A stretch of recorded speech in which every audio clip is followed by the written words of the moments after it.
I'm Faye What, and let's queer up politics. LGBTQ plus group backs ally Peggy Flanagan over lesbian Angie Craig for Senate. The Christopher Street Project has endorsed Minnesota Lieutenant Governor Peggy Flanagan in the Democratic primary for the U.S. Senate, backing the longtime LGBTQ plus ally over lesbian Congresswoman Angie Craig.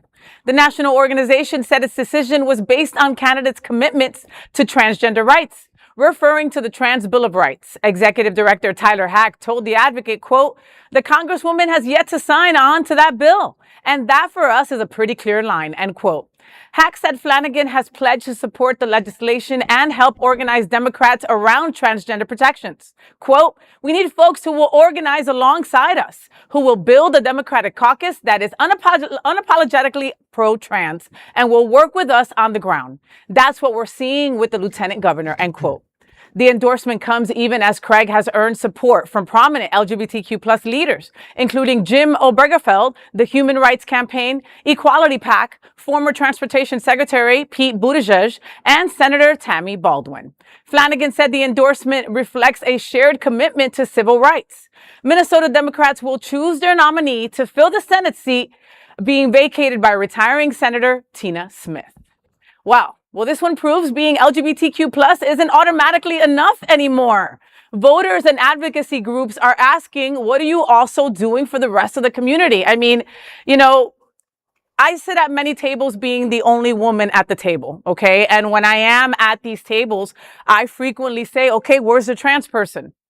Where are they? Are they coming in next? Are they coming into the next meeting? What are we doing, right? That is our job as being inclusive, all right? So, the lesbian, if she just expected to just get everybody to go co-sign with her and she wasn't ready to sign on to this bill that's very important and be part of this group to help trans equality, then I understand why she didn't get the backing, I'm so inspired because, this is amplifying transgender rights and you're starting to see it from allies and stuff. And that's what exactly we need to do. Yep. To not just go into these midterms, but also to go into the next presidential election is our voices have to be louder.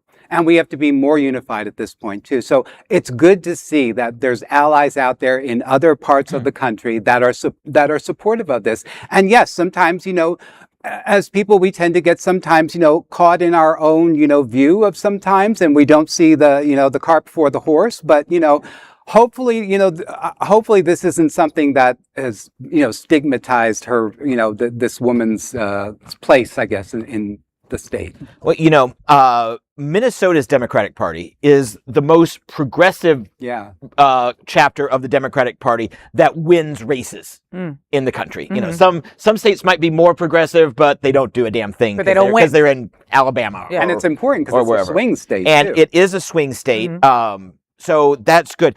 I'm concerned about this Senate seat. I'm very concerned about this because Minnesota, in addition to being progressive, also tends to vote for a famous name. Now, they didn't vote for Trump, but remember they gave us Jesse Ventura a few years ago. I'm just saying. And someone running for the nomination on the Republican side is Michelle Tafoya. She is the former sideline reporter for NBC Sunday Night Football. Okay. She's got personality for days, looks great.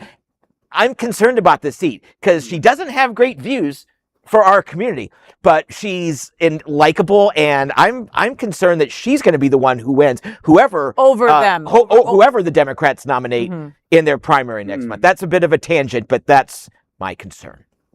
And we're all here for your concern, John Hayden. Girl, bye.